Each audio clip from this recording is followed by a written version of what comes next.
তোমার সাথে আমার শেষ ডিনার, সো ডিনারটা ক্যান্ডেল লাইট হোক, কি বলো বাবা?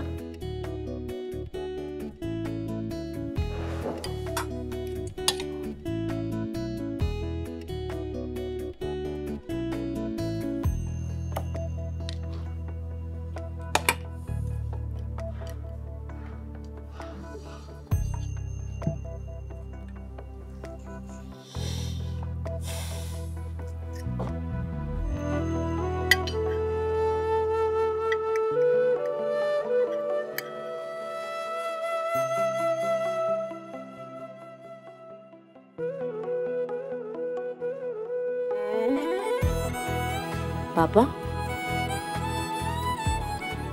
পাপা খাচ্ছ না কেন? খাও।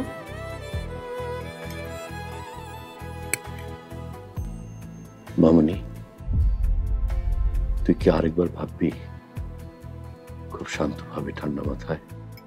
বাবা, খাবারটা কিন্তু ঝাল হয়েছে, একবারে বেশি মুখে নিও না। মানে এইভাবে হঠাৎ সবকিছু ছেড়ে ছুড়ে? আমরা ডিনারের পর শ্যাম্পেন খুলবো, ঠিক আছে বাবা?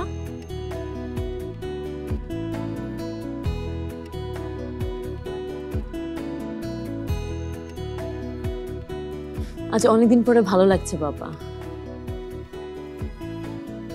ভিতরে কোনো গিল্টি ফিল হচ্ছে না। এ দেখো, আমি হাসতে পারছি, এমনকি খাবারও খেতে পারছি শান্তিতে। তুমি চাও না আমি ভালো থাকি, খুশি থাকি? ঝাল হলেও খাবারটা বেশ মজা হয়েছে, খাও।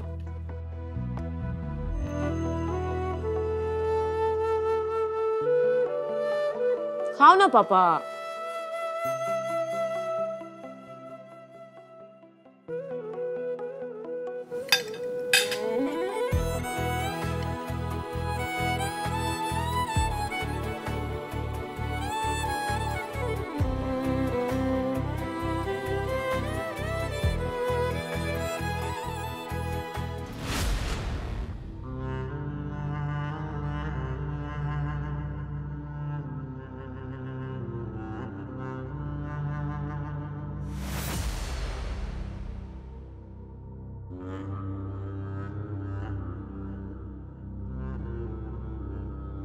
বলো স্যার। এখন আমি ব্যাংকের এমডির বাসা থেকে স্যার আসলাম। মানে আমি অফিস শেষ করে অন্য কোথাও যাইনি স্যার। মানে আমি ওনার কাছে গিয়ে সব কিছু মানে বলে টলে সব কিছু স্যার আসলাম স্যার। মানে আসল কথাটা বলো।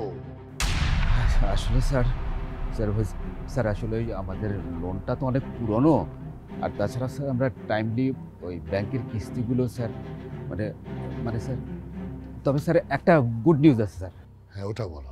স্যার উনি বলেছেন যে যদি আপাতত 5 কোটি টাকা আমরা জমা করতে পারি স্যার, তাহলে 5 কোটি না, পুরো টাকাটাই দিয়ে দেবো দুদিন পরে। তুমি বলোনি?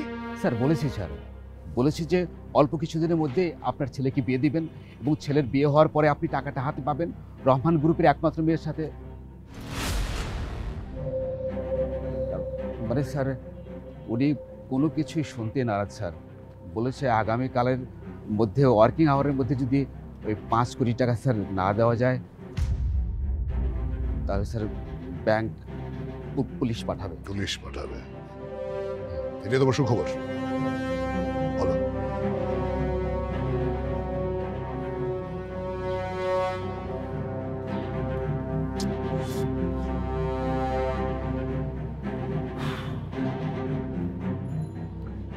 Manager sir.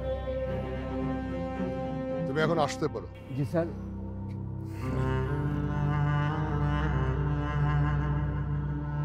তুমি যাও ম্যানেজার। জি জি জি স্যার।